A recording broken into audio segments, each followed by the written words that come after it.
Hey guys, welcome back to my YouTube channel and thank you so much for liking, subscribing और मेरा video देखने के लिए।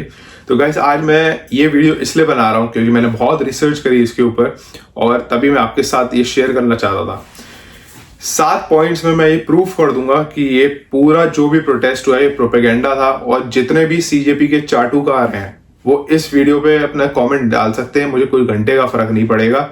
और मेरे को जो भी व्हाट्सएप पे भी मैसेज कर रहे हैं कि तुम मोदी भक्त हो, तो मैं मोदी भक्त नहीं हूं। मैं बिल्कुल अपना एंटी हिंदू कभी नहीं हो सकता क्योंकि मैं हिंदू आदमी हूं और मैं वही रहूंगा और मैं उसी चीज को ही सपोर्ट करूंगा। तो मैं उनको भी एक रिप्लाई देना चाहता हूं कि तुम बहुत बड़े चाटुकार हो और तुम वही रहोगे क्योंकि तुम जिंदगी में कुछ कर नहीं पाए हो अपना। तो गाइस 7 पॉइंट, बस 7 पॉइंट, तो आप ये जरूर देखना कि कैसे मैं आपको प्रूफ करके दिखा दूंगा कि ये एक बहुत बड़ा प्रॉपरली फंडेड प्रोपेगेंडा था जो कि बहुत ही अच्छे से करा गया और सच में ये सक्सेसफुल हो भी गया। ये जो भी प्रोटेस्ट हुआ ये नीट के लिए तो 100% नहीं था, ये मैं प्रॉपर लेजिट आपको बोल सकता हूं और इस वीडियो से प्रूफ भी हो जाएगा। ये आपको बंदा दिख ही रहा होगा, ये अभिजीत दिपके है जो कि ये फाउंडर था कॉकरोच जनता पार्टी का, जो सच में एक कॉकरोच के अलावा और कुछ है नहीं बंदा। ये आम आदमी पार्टी का कम्युनिकेशन फेलो ऑफिसर था 2019 से 2021 तक चीफ मिनिस्टर ऑफ दिल्ली के अंडर, जो कि आपको पता है कौन थे, मिस्टर केजरीवाल। तो इतना बड़ा कोइंसिडेंस कैसे हो सकता है कि केजरीवाल के अंडर काम कर चुका है? इतना बड़ा कोइंसिडेंस कैसे हो सकता है? तो अब आप देखिए दूसरी चीज, मेरा दूसरा पॉइंट, अभिजीत की फोटो है मनीष सिसोदिया के साथ 2024 में बॉस्टन जाने से पहले और उसमें क्लियरली लिखा गया है कि मेरा रिलेशनशिप कभी भी आम आदमी पार्टी से वीकेंड नहीं हो सकता है।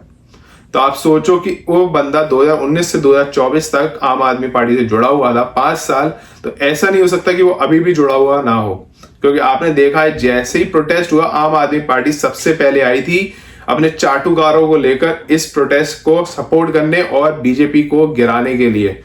पर मैं बहुत श्योर था, मैंने लास्ट वीडियो में पहले बोला था तुम 20 साल के लौंडे सरकार का बाल भी नहीं उखाड़ पाओगे, और ये बात मैंने प्रूफ कर दी और मेरे सच में हो गया।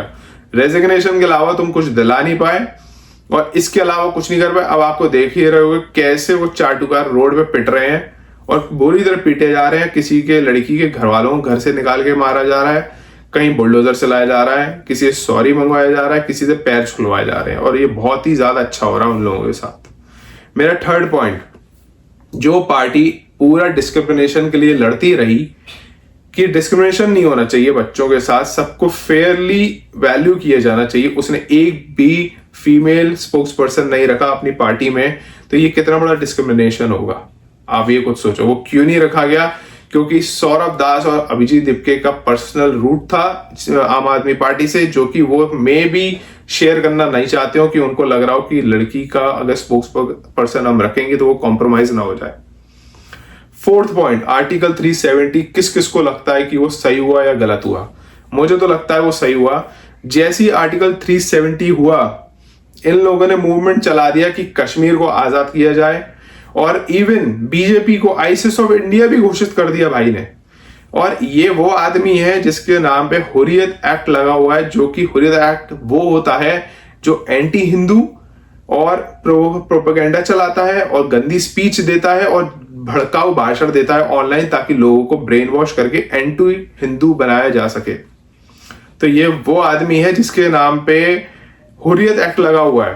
तो आप सोचिए कि ये बंदा अगर प्रोटेस्ट चला रहा है तो वो नीट के एग्जाम के बच्चों के लिए तो नहीं चला रहा होगा। तो मेरे हिसाब से अगर आपको अभी भी लगता है कि नीट एग्जाम के लिए चला रहा है तो आप भी ब्रेन वॉश हो चुके हैं। नेक्स्ट, राम मंदिर, किस किस को लगता है कि राम मंदिर सही था?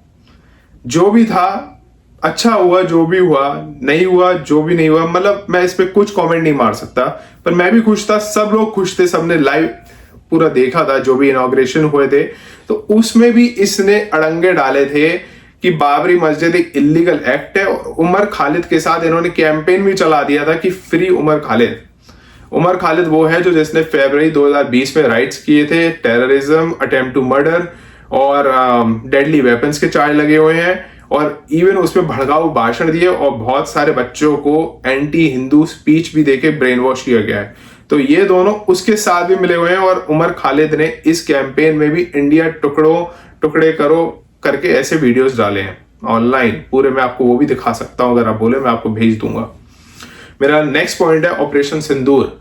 ऑपरेशन सिंदूर पूरी दुनिया को पता है। मैं कनाडा में रहता हूँ, यहाँ पे फॉरेनर्स को भी, व्हाइट लोगों को भी पता है कि वो क्यों हुआ था। अमेरिका को पता है, सबको पता है।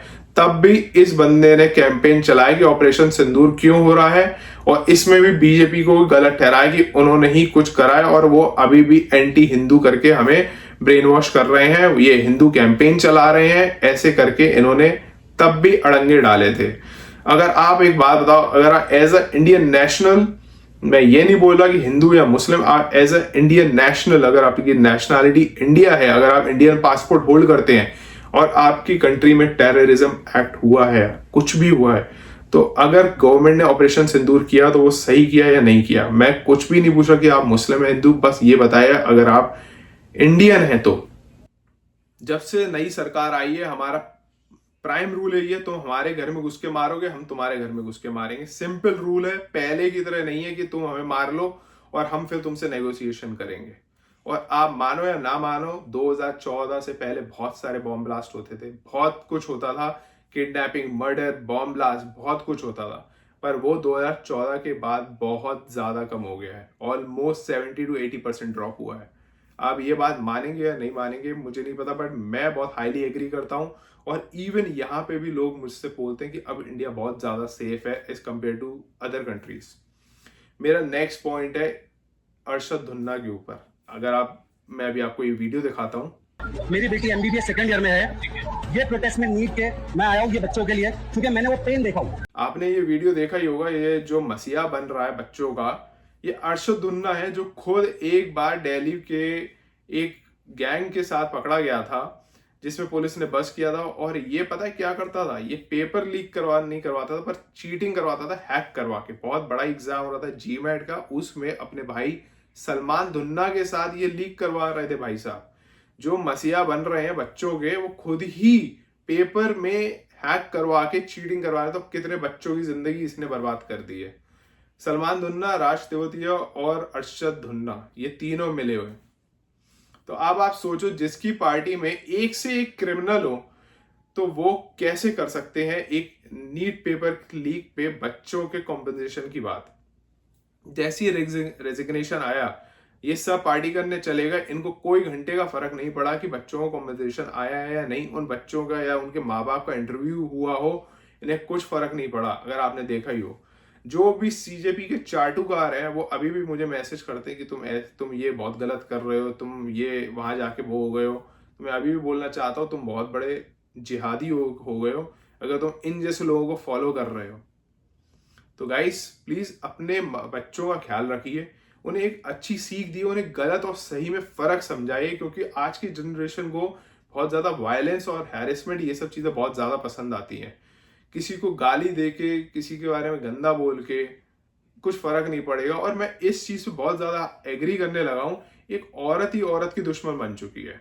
मैं बहुत ज्यादा शॉक्ड था कि एक औरत हमारे इतने बड़े मिनिस्टर की माँ को, जो ऑलरेडी वो है भी नहीं, बेचारी चल बसी है, उनको गालियां दे रही हैं एक औरत। मतलब बहुत शॉकिंग चीज थी। जो एक, वो चाहती हैं कि इक्वालिटी हो, सब कुछ हो दुनिया में, वही एक औरत ही औरत को गालियां दे रही है। और इतने बड़े देश को, जो दूसरी कंट्री है, उसके पीएम, जो लेडी पीएम, उनको भी गालियां दे रही हैं, उनके प्राइवेट पार्ट्स के बारे में बोला जा रहा है। तो ये गाइस, ये बहुत बड़ा प्रोपेगेंडा था, इससे बच के रहिए, इसका कभी साथ मत देना। और जितने भी यूट्यूबर्स हैं जो एंटी हिंदू हो चुके हैं, आपको भी पता है, बाहर रह के भाषण दे रहे हैं, पर इंडिया आके उनकी हिम्मत नहीं थी कि कैंपेन ज्वाइन करेंगे। उन्हें भी पता था सरकार पकड़ के मारेगी। तो ऐसे लोगों को फॉलो मत करिए कि आपके ऊपर ही भारी पड़ जाए, आपका ब्रेन वॉश हो जाए और आप जिहाद की तरफ चलते जाए। तो गाइस, प्लीज आप मुझे बताना ये वीडियो कैसा लगा। ये सारे मेरे पॉइंटर्स थे जो मुझे लगता है कि ये प्रूफ करते हैं कि ये एक प्रोपेगेंडा था, और ये बहुत अच्छे से फंडेड था और बहुत अच्छे से चलाया गया है। और आपको पता चला होगा, मिस्टर सिब्बल ने 1 करोड़ अनाउंसमेंट दिया है कि वो सीजेपी को डोनेट करेंगे। तो ये भी एक बहुत बड़ा मेरा प्रूफ है कि ये और फंडेड एक कैंपेन चलाया गया था। तो गाइस, प्लीज बी अवेयर, कुछ भी ऐसा कुछ गलत मत करिए कि आपकी लाइफ खराब हो जाए। अगर आपको लाइफ अच्छी करनी है तो इन सब चीजों में मत पड़ो। अगर प्रोटेस्ट करना है अच्छे से करो, और पढ़े लिखे लोगों के साथ करो जो एक्चुअल में चेंज चाहते हैं। ये 3 चाटुकार जो इन्होंने बिठाए वहां पे, दिक्के, सौरभ दास और उनके जो बाकी के लोग, जिनकी सिर्फ फालतू की डिमांड थी कि रेजिग्नेशन चाहिए, फालतू की डिमांड थी, कुछ इन्होंने एजुकेशन में रिफॉर्म नहीं लाए, बस लड़ाई करके कितने करोड़ों का नुकसान कर दिया पब्लिक प्रॉपर्टी का, पुलिस से लड़ाई करी, गवर्नमेंट से लड़ाई करी, कितने बच्चों को इन्होंने रिस्क पे डाल दिया, बच्चों के माँ बाप रिस्क में आ गए। इन दी एंड सफर आप नहीं करते, आपके माँ बाप करते हैं। तो गाइस प्लीज बी अवेयर, और ये ब्लॉग कैसा लगा तो आप मुझे जरूर बताना। Thank you very much.